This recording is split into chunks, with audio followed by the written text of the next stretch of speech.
As summer temperatures soar to record-breaking highs and the air turns thick and oppressive, you might find yourself asking, can heat do more than just make us sweaty, sluggish, or irritable? Could it actually pose a serious threat to our health, like triggering a stroke? The answer is yes. And this isn't just a distant or hypothetical concern, it's a proven medical fact. Numerous scientific studies have confirmed that extreme summer heat waves can act as silent but deadly triggers for strokes, particularly in older adults or those living with pre-existing conditions such as high blood pressure, heart disease, or diabetes. When the body's internal balance is disrupted by prolonged heat, the risk of a life-threatening stroke rises dramatically. In today's video, we're going to break things down in the simplest and clearest way possible. You'll learn exactly what a stroke is, what happens inside the brain when it strikes, and, most importantly, how hot weather plays a hidden yet powerful role in increasing the danger. We'll explore how heat-related factors like dehydration, elevated blood pressure, electrolyte imbalances, and impaired temperature regulation can all converge to disrupt the brain's delicate circulatory system. You'll come to understand why sweltering summer days don't just take a toll on your comfort or energy levels. They place real and serious stress on your brain and heart. So stay with us until the very end. Because what you learn today could do more than just help you stay safe and comfortable this summer. It could save your life or the life of someone you love. Sometimes, preventing a tragic outcome doesn't require dramatic action. It can be as simple as drinking enough water, staying out of the sun during peak hours, or recognizing the early signs of a stroke when they appear. And every life-saving step begins with awareness. So don't look away, because the next few minutes may be the most important ones of your day. Second, we have a hemorrhagic stroke. This occurs when an artery in the brain actually breaks, leading to a pool of blood that damages the surrounding brain tissue. Of these two, ischemic strokes are far more common. The amount of damage they cause is directly related to which parts of the brain are affected and, crucially, how long the brain suffers from that reduced blood flow. Now, you might have heard of a TIA, or transient ischemic attack. This is when stroke symptoms appear, but then resolve on their own within 24 hours. While it's called transient, and there are usually minimal long-term problems, a TIA is a major warning sign that a more significant stroke could happen. To truly understand stroke, we need a quick tour of basic brain anatomy. Our brain is incredibly complex, but let's highlight a few key regions. The most obvious is the cerebrum, which is divided into two cerebral hemispheres. Each hemisphere has an outer region called the cortex, and this cortex is further divided into four lobes: the frontal lobe, the parietal lobe, the temporal lobe, and the occipital lobe. Beyond the cerebrum, there are other vital structures. Below the cerebrum is the cerebellum, and connecting to the spinal cord is the brainstem. Interestingly, your right cerebrum controls muscles on the left side of your body, and vice versa. Let's look at what these lobes do. The frontal lobe is our control center for movement and what we call executive function, our ability to make decisions and plan. The parietal lobe processes sensory information. It helps us know where we are in three-dimensional space and guides our movements. The temporal lobe is key for hearing, smell, memory, and even visual recognition of faces and languages. And the occipital lobe is primarily responsible for our vision. The cerebellum, tucked underneath, is crucial for muscle coordination and balance. And the brainstem? It's absolutely vital, playing a role in functions like heart rate, blood pressure, breathing, gastrointestinal function, and even consciousness. Now, why is this anatomy lesson important when we're talking about stroke and hot weather? Because a stroke is fundamentally a problem of blood supply to these precise areas. Extreme heat can put significant stress on your cardiovascular system. Dehydration, for instance, can make your blood thicker and more prone to clotting. If you're exerting yourself in the heat, your blood pressure might fluctuate. These factors can exacerbate underlying conditions that lead to the blockages or ruptures we're discussing. So, understanding the how and where of a stroke is critical. Let's talk about that blood supply. The brain receives its vital blood flow from the left and right internal carotid arteries and the left and right vertebral arteries. These vertebral arteries come together to form the basilar artery. The internal carotid arteries branch into the left and right middle cerebral arteries, which serve the lateral or side portions of the frontal, parietal, and temporal lobes. Each internal carotid artery also gives off branches called the anterior cerebral arteries. These serve the medial or middle portion of the frontal and parietal lobes and connect with each other via a short connecting blood vessel called the anterior communicating artery. Meanwhile, the vertebral arteries and the basilar artery give off branches to supply the cerebellum and the brainstem. The basilar artery then divides to become the right and left posterior cerebral arteries, which mainly serve the occipital lobe, some of the temporal lobe, and a structure called the thalamus. Finally, each internal carotid artery gives off a branch called the posterior communicating artery, which attaches to the posterior cerebral arteries on each side. Together, these main arteries and the communicating arteries form what's known as the circle of Willis. This is a critical ring-like structure at the base of the brain where blood can circulate from one side to the other. Think of it as a natural bypass system. If one vessel is blocked, the circle of Willis can offer alternative routes for blood to get around the obstruction. In general, the brain can often manage with diminished blood flow, especially if it happens gradually. This allows time for collateral circulation to develop, where nearby vessels send out new branches to serve an area in need. But, and this is a big but, once the blood supply drops below what the tissue needs, tissue damage occurs. And that, as we've said, is an ischemic stroke. So, how does an ischemic stroke actually happen? There are two main mechanisms. Mechanism number 1, endothelial cell dysfunction. The endothelium is the slippery inner lining of our arteries, called the tunica intima. When something irritates or inflames this lining, it's called endothelial cell dysfunction. A classic irritant is the toxins found in tobacco, which float in the blood and damage this lining. That damage then becomes a prime spot for atherosclerosis, the buildup of plaque. This plaque is a nasty mix of fat, cholesterol, proteins, calcium, and immune cells, and it starts to obstruct blood flow. This plaque has two parts, a soft, cheesy textured interior and a hard outer shell called the fibrous cap. Branch points in arteries, particularly the internal carotid and middle cerebral arteries, are common spots for atherosclerosis. Usually, though, it takes years for this plaque to build up. This slow blockage only partially obstructs the arteries, so even though less blood gets to the brain tissue, some still flows. Strokes often happen when there's a sudden and complete or near-complete blockage. How? Since plaques sit in the lumen, the inside space of the blood vessel, they're constantly stressed by the mechanical forces of blood flow. Interestingly, it's often the smaller plaques that are more dangerous. Their fibrous caps are softer than larger ones and are more prone to ripping off. Once that happens, the inner cheesy filling is exposed to the blood. This material is thrombogenic, meaning it tends to form clots very quickly. Platelets stick to this exposed material and release chemicals that enhance the clotting process. Within a minute, that artery can be fully blocked. Mechanism number 2, embolism. An embolic stroke typically happens when a blood clot breaks off from one location, travels through the bloodstream, and gets lodged in an artery downstream, usually an artery, arteriole, or capillary with a smaller diameter.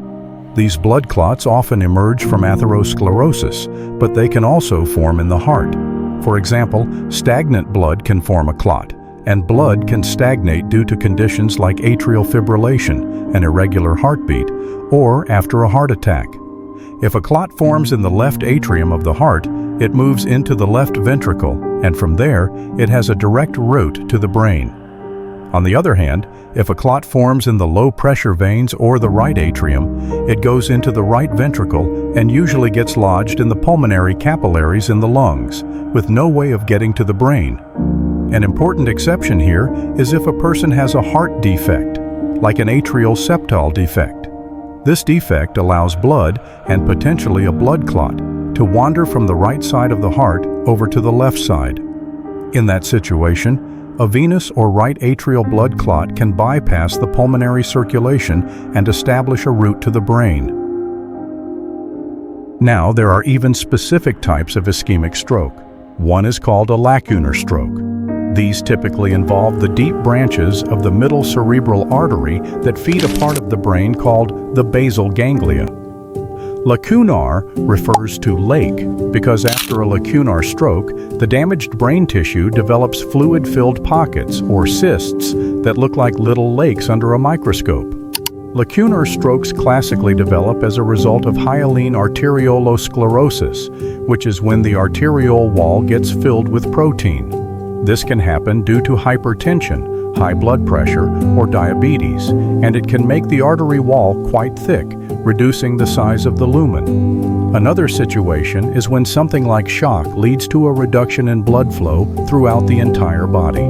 In these cases, the tissues that are the furthest downstream are affected the most. This is because healthy tissue continues to extract what it needs from the blood flowing by, leaving little or no oxygen and nutrients for the tissue furthest away. These furthest downstream tissues in the brain are often at the border of two different blood supplies. When blood flow throughout the body is diminished for any reason, these areas get damaged, and this pattern of injury is called a watershed infarct. Regardless of the specific mechanism of an ischemic stroke, it's helpful to remember that there's an ischemic core, the brain tissue that will likely die from ischemia. And then there's tissue around that core called the ischemic penumbra. This penumbra is preserved for a period by collateral circulation and has a chance to survive if blood flow is restored quickly enough. This is why time is so critical in stroke treatment. What happens at a cellular level during an ischemic stroke? Without a steady supply of glucose and oxygen, cells run out of energy within minutes. This leads to a high buildup of sodium and calcium levels. High sodium levels draw water into the cell, making it swell. This is called cytotoxic edema. High calcium leads to the buildup of reactive oxygen radicals, which are damaging molecules that react with lipids, fats, in the membranes of mitochondria, the cell's powerhouses, and lysosomes, the cell's recycling centers. Damage to these organelles allows apoptosis-inducing factors, which trigger programmed cell death, and degradative enzymes to seep out of the cell. Over a period of 4 to 6 hours, immune cells begin to haul away damaged cells. The resulting inflammation damages the blood-brain barrier, allowing fluid and proteins to get into the brain tissue, causing swelling, also known as vasogenic edema. Because the skull creates a fixed volume, this swelling leads to a mass effect. The swollen brain tissue can push into the unaffected side of the brain, called cingulate or uncal herniation, or slip down and out of the base of the skull, called cerebellar tonsil herniation. This latter type is particularly dangerous because it can push onto the brainstem and affect breathing and consciousness. Stroke symptoms depend on the exact part of the brain that is affected. For example, an anterior or middle cerebral artery stroke can cause numbness and sudden muscle weakness. If a stroke affects Broca's area, usually in the left frontal lobe, it can cause slurred speech or difficulty forming words. If it affects Wernicke's area, usually in the left temporal lobe, it can cause difficulty understanding speech. If there's a posterior cerebral artery stroke, it can affect vision. A simple acronym to remember some common stroke symptoms is FAST. F for facial drooping, A for arm weakness, S for speech difficulties, T for time. Time is obviously not a symptom, but it's a critical reminder to get help as quickly as possible to minimize cell injury and maximize the chance of a full recovery. So, how is an ischemic stroke diagnosed and treated? To diagnose and confirm the location and size of an ischemic stroke, medical imaging with a CT scan or an MRI can be used. Also, angiography, which uses contrast injected into the blood, can help visualize the exact location where blood flow is blocked within an artery. In addition, using flare sequence MRIs, it's possible to distinguish a new stroke injury from an old one. In an ischemic stroke, the ultimate treatment is to re-establish blood flow as quickly as possible to prevent further cell death, particularly in the penumbra. Every minute counts. So, thrombolytic enzymes, like tissue plasminogen activator or TPA, are used to activate the body's natural clot-busting mechanisms. But TPA has a time limit for when it can be effectively used. Aspirin is also used to prevent platelets from forming additional clots. If TPA is unsuccessful, surgical procedures can be used. These can involve pushing a wire through the artery to physically remove the clot. In mechanical embolus removal in cerebral ischemia, called MRC for short, the wire grabs onto the clot and draws it out of the artery. In suction removal, the wire is used to physically break down the clot, and clot fragments are removed with suction. After someone experiences a stroke, the risk of having another one goes up significantly. That's why managing your risk factors becomes absolutely crucial. At the top of the list, quit smoking. It's one of the most impactful steps you can take. But it doesn't stop there. Keeping your blood pressure in a healthy range, maintaining normal LDL cholesterol levels, and managing chronic conditions like diabetes all play major roles in preventing future strokes. In some cases, surgical intervention may be necessary, especially when arteries become dangerously narrowed due to severe atherosclerosis. One example is carotid endarterectomy, a procedure in which surgeons open the internal carotid artery and physically remove plaque buildup. In other cases, a stent may be inserted to help keep the artery open and blood flowing freely. Let's quickly recap what we've covered so far.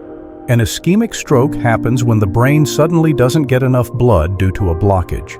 That blockage can come from a buildup of plaque, a clot forming at the site, thrombus, a clot traveling from elsewhere, embolus, or an overall drop in blood flow throughout the body. The critical goal? Recognize symptoms quickly and restore blood flow fast, because when it comes to the brain, every minute counts. And don't forget the easy-to-remember acronym.